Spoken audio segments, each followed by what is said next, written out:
Hunt for the Fallen Star. Chapter 19. Alien Wreck. Casey and James grabbed their packs from the control room and met Layla and Heather at the bottom of the ramp. Leather touched the small display on the ship's leg to close the ramp, and they headed towards the recent shipwreckage. The air was hot, and except for a few lingering slush piles, evidence of the night's hailstorm had vanished into the ground. The crushing hail and its subsequent melting had smoothed the soil surface, and the ground was beginning to crust over again with increasing heat.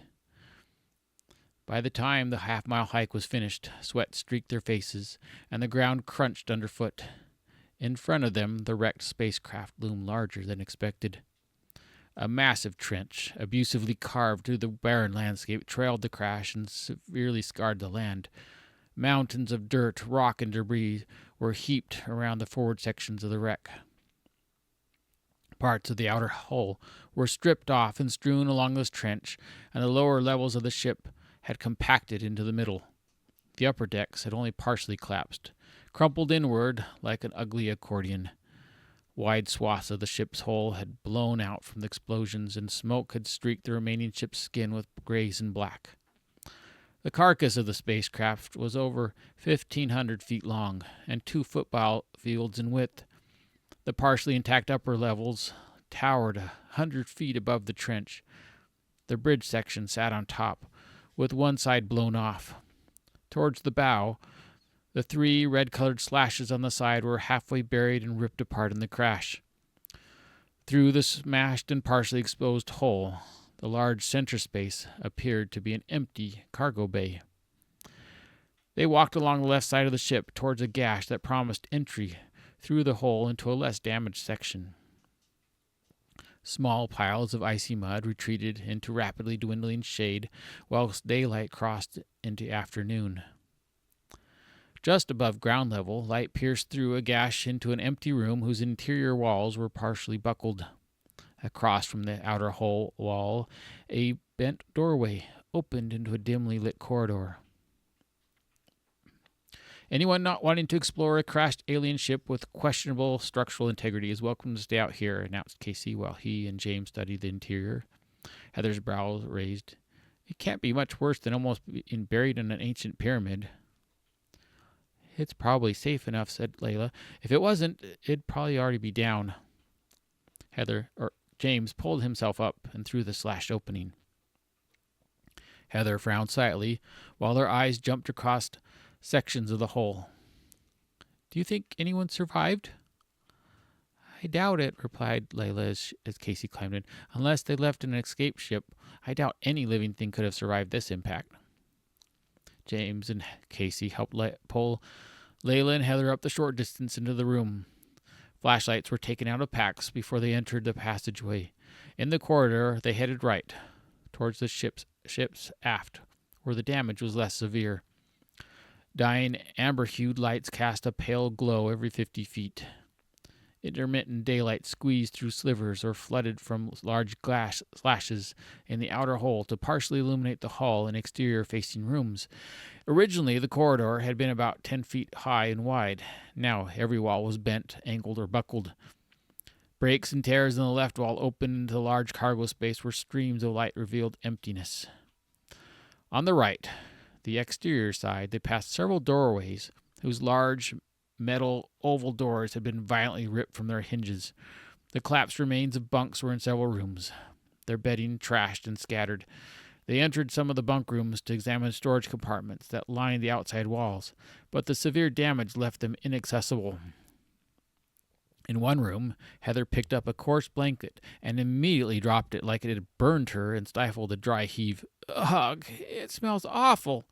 She stepped near a few other blankets and turned them down as well. I was hoping for a blanket, but I don't think anyone ever cleaned those. Well, keep it in mind if we can't find anything cleaner, said Casey. We can try to wash it, or at least rinse it out. Heather shivered in disgust. I don't think there's enough water. They'd need more than a dozen wash cycles with bleach to start to get that smell out. The corridor continued a short distance and ended at a large oval doorway that opened into a stairwell. Like other doorways, the metal door was torn from one hinge and hung precariously from the second. Filtered light trickled down the stairwell through rips in the outer hull. Immediately before the stairwell door on the left wall, an oval doorway opened into a large, dark room. Inside the room, a pale emergency light still shed its faint glow. Flashlight beams penetrated to the opposite wall, 50 feet away, where another door opened to a dark hall. The room felt like a real-life illusion, where the bow end of the floor angled up and the ceiling dropped downward. Buckled walls indicated the illusionary effect was caused by the impact. Tables and chairs had pounded against the forward end of the room, leaving a shattered, smashed, and twisted mess near a bent door. Room furnishings had also crushed into several large appliance-like machines that were embedded in the wall. The mangled machine remains invited the imagination to conjure up their former purposes. Pungent odors, contrasting sharp spices and sweet savors filled the room. James walked into the room. Let's check this out first, and then the stairs. It looks like this may have been a mess hall and may be our best bet for finding something edible. Heather's nose twitched in apprehension, and it's definitely a mess. They approached the forward end of the room and maneuvered through the twisted remains of tables, chairs, and machinery to the oval door that was wedged into its frame and bowed into the room it guarded. Casey's flashlight reached the darkness through the bent door. Looks like a bunch of packaging all over the place. Might be supplies, maybe food stuff. For the next several minutes, they pushed, pulled, and pried to lever open the door, but it refused to budge from the frame. So close, lamented James while his light swept through the gaps in the doorframe. Heather cocked her head. Casey? What? Do you have that dart gun thing? The corners of Casey's mouth rose like a child's on Christmas morning. I do. He removed the pack, unzipped the main pocket, and pulled out the gun. Holding it gingerly in his right hand, he looked at the others. Just in case. Let's go back in the hall. I'll shoot from the doorway. After returning to the corridor, James pointed his light at the bent door while Casey aimed. James squeezed the gun grip and pressed the buttons. His cheeks warmed when nothing happened. He tried again and nothing. Don't forget to whack it, advised Heather. There's probably some loose connection. Nodding, Casey slapped his left hand against the bottom of the grip, and instantly the thumb rest emitted a faint red glow. He aimed a third time and squeezed gently while pressing the two buttons. Following a soft hiss, the door blew apart with a small explosion. I like it, Casey grinned while he put the gun back into his pack. Nice, said James. I call next turn. They walked into the remains of the door, where pieces still clung to the hinges. A large concave section of the door lay on the floor of the inner room with a ragged hole through it. Small metal fragments littered the floor. Surprisingly, the room was larger than the mess hall. Built-in shelving had crumpled and collapsed. Storage containers were piled haphazardly, and many were broken, their contents spilled throughout the room. Some of the packaging was torn, with trails of dry and wet substances crisscrossing the floor. A mix of liquids glossed the floor and reflected colorful patterns from the flashlight beams. James carefully stepped into the room and picked up one of the broken packages. Red-brown powder fell out that he cautiously sniffed. His eyebrows rose in surprise. Smells kind of bread-like, mixed with maybe some kind of fruit or berry. Just a guess, said Layla. Since that guy who called yesterday looked very human-like, I'd say this stuff's probably okay to eat, although the taste may not be to one's liking. Heather surveyed the room. That's a good point. Our bodies aren't used to whatever food it is, so we'd better not eat too much. James picked up another torn bag and smelled the opening. If we can find something edible, we should have a bite before we head back, but we should definitely wait for a meal until we can eat without relying on flashlights. The beam of his headlamp followed his eyes around the room. See if there are any bags we can use. They spent the next half hour sorting through the mess to find undamaged packages while tasting the contents of a few. Heather compared alien characters on packages whose contents they liked. Most of the discovered food was powdered-based. Some packages contained items that looked like dried fruit, produce, or some other kind of dehydrated food. 6 small duffel-like bags were found and filled. From the mess hall, they returned to the hall and entered the stairwell. A quick view downward confirmed the lower stairs were too damaged to be passable. The upper flight of metal stairs angled inwards towards the center of the ship. They decided to go to the top and work their way down through the levels. The severely damaged stairs took longer than expected to navigate. They passed 5 levels before they reached the highest deck. The walls in the top-level hallway were blackened from smoke. At the end of the corridor, an old doorway opened into another room. Like the other doors, the hinges were ripped off, leaving tangled metals reaching out. A single flight of stairs went up about 20 feet to where daylight and stifling air flooded into the room beyond another doorway. The room's left wall was completely missing, along with chunks of the floor and ceiling, and exposed the room to the afternoon light and hot air. Looking outside confirmed they were in the upper bridge of the ship. Semicircular rows of broken consoles with regularly spaced chairs fixed to the floor curved around the room. Smoke stains blackened the walls, ceilings, and consoles. Dim lights flickered around the command room, and several consoles still struggled with fading power. Humanoids in dark uniforms lay broken around the room, their clothing torn or charred. Several handguns and weapons were littered about the bridge. Restraint harnesses had torn through several crew members with the impact. In the center, a large single chair sat with a commanding view of the others. Below the chair, 3 bodies were tossed together and broken in a single heap. Nearby, a single screen intermittently flashed. The former occupant of the station was doubled in half between the console and chair. At a neighboring console, another body, its face charred, was wrapped around a chair.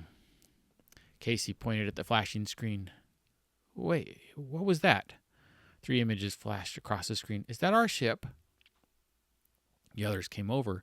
Between blips of darkness, 3 images were displayed on the screen. At the top left was an image of the fallen star, backdropped by a star field. To the right was an image of what looked like the same ship perched atop a landing pad high above a sea of buildings. Below the other 2, a 3D technical drawing of the ship's exterior rotated. The edge of the 4th image was partially exposed on the right side of the screen. Casey touched the screen, and a cliffside facility instantly replaced the technical drawing. The layout looked similar to the ruins they had walked through the previous day, except the buildings were intact and green vegetation surrounded them. The top 2 images remained the same. Casey continued to touch the edge of the screen while images appeared and disappeared between the flickering. Dozens of moons, planets, star systems, and star maps, each with a list of alien characters, followed. Casey's eyes swept back and forth across the display. Either these guys were galactic tourists, or this is some kind of database. Layla watched intently from Casey's left. Maybe they were trying to find the ship. This could be a record of where they've searched and information they've gathered. On Casey's right, James shook his head. Too bad we can't decipher the language. It might give us coordinates of where to go if we knew how to enter them in the fallen star. Casey paused on the image of a beautiful green and blue planet. "Wow, that one almost looks like Earth," said Heather, "except the continents are all wrong." Casey swiped the image aside. "Wait, go back," insisted Heather.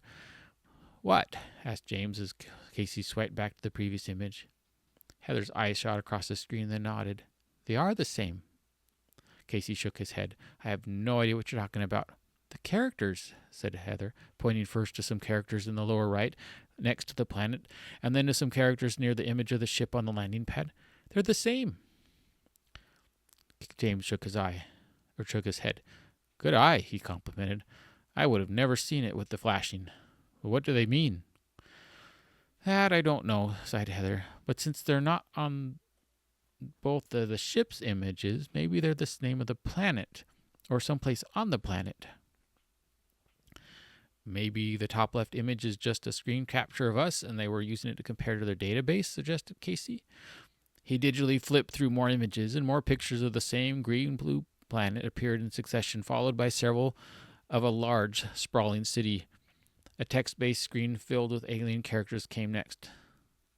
"Hold on," said Heather when Casey was about to swipe to the next screen. "You're getting too used to seeing the alien characters as all looking the same. Look closely. Besides just having alien characters, this page is different." James was about to retort when Heather continued. "Besides not being a picture, James, this looks like a possible transcription or decoding of a message." Casey cocked his head. "How do you know that?" Heather exhaled, as if preparing to explain some elementary principle. "Look, the characters aren't all laid out uniformly. The message looks separated, as if sections were being checked or decoded." She paused a moment while the screen went black and then reappeared. "Some characters even emphasized, like a highlight, and this part almost looks like some kind of word dictionary." Her voice grew animated. "There are English words in here." "What?" said James. Within the block of characters Heather was pointing at, a row of alien words revealed English, Espanol, and Earth. Casey's head moved slowly from side to side. "I totally missed those." One side of James's mouth rose in a half smile. "So does this mean someone on that planet knows about our planet?" Layla was squinting at the screen. "Maybe, or it might just be, as Heather said, an intercepted transmission." James turned to Layla. But that would still mean somebody knows about Earth." "Which is an unsettling thought," admitted Heather, her excitement tempered. "And it begs the question, who is the message from, who is it for, and what's it about? The ship may be part of it, too. Look, the same alien characters by the ship's images in the top picture are in this message." James was somber. "If they didn't already know, I'm guessing someone on that planet knows about Earth." He looks at the others. "Going there could be dangerous, but it might be our best option for getting home. Casey, how do we take this information back to our ship so we can go there?" "I missed that part in spaceship training," said Casey. He bent close to the console, his head cocking slightly, "but maybe this might work." Casey pulled out his crystal disc and set it into a small slot on the top console. An amber glyph overlaid the entire screen. He touched the glyph and it dissolved into a different character surrounded by green. Casey removed the small crystal disc and put it back into his pocket. "Did you just back up stuff to your disc?" asked James incredulously. Without waiting for an answer, he continued, "How did you know how to do that?" Casey shrugged his shoulders sheepishly. "Actually, I don't know if it worked. It just looked like it would. Guess we'll find out back on the Fallen Star." Layla fidgeted and nervousness tinged her voice. "What happens if we go there? To the planet, I mean." "Well," said James, "it looks like somebody might know some English or Spanish, and maybe how to find our way home." The pitch of Layla's voice rose. "How can we be sure they'd be willing to help?" Casey studied Layla. Her face had paled slightly. "What about not assuming all the aliens are out to kill us?" Layla looked down her while her mind searched for words. "We just need to be careful. If those images are right, there'll be a lot more people to contend with in that city than we encountered yesterday." "James's idea sounds like a good plan to me," admitted Heather. She nodded at Layla. "And we do need to be careful. I can't think of a better plan, and it beats sitting around here waiting for someone else to find us. Or jumping around the galaxy getting more lost," added Casey. James opened his mouth, stopped, and tilted his head to listen. He walked to the ripped-off side of the bridge and looked outside. "Anybody else hear that?" End of chapter.